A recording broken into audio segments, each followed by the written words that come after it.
And I love how in this one you can kind of like go to the edge and the camera shifts and stuff. Like I remember when they started doing that a little bit in black and white.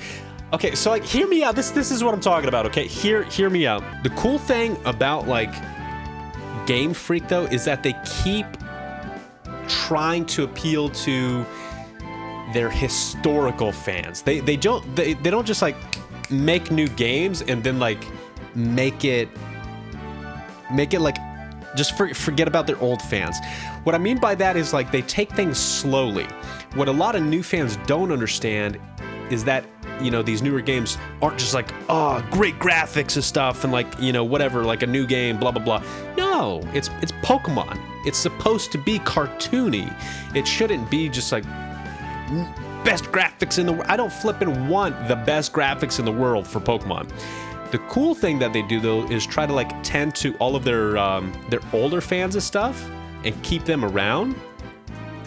Where like for instance, my big thing is like with when they had just flat like 2D Pokemon up until like Heart Gold, Soul Silver, they had 2D Pokemon, which at that point in DS era, like there were games that had like Golden Sun and stuff where you had like 3D kind of like mapped out, like live kind of looking battles and stuff. You had a lot of like really cool stuff already, but Pokemon was still in 2D.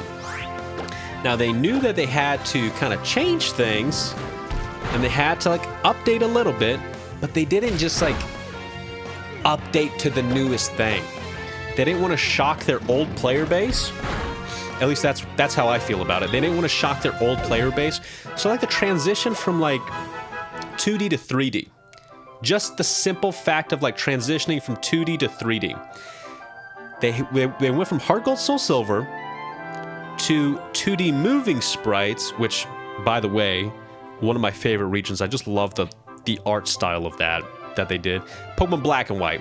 They moved to 2D like moving sprites, like live animations, and then they went into 3D with X and Y. But even with X and Y, they still kept like the square movements and stuff.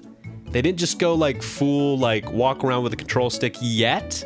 They kept square movements for 2 more games. So they kind of like go through a slow progression where you can choose if you want to use like circle movement or if you want to use the like pad movement. They like appeal to their older fans and stuff.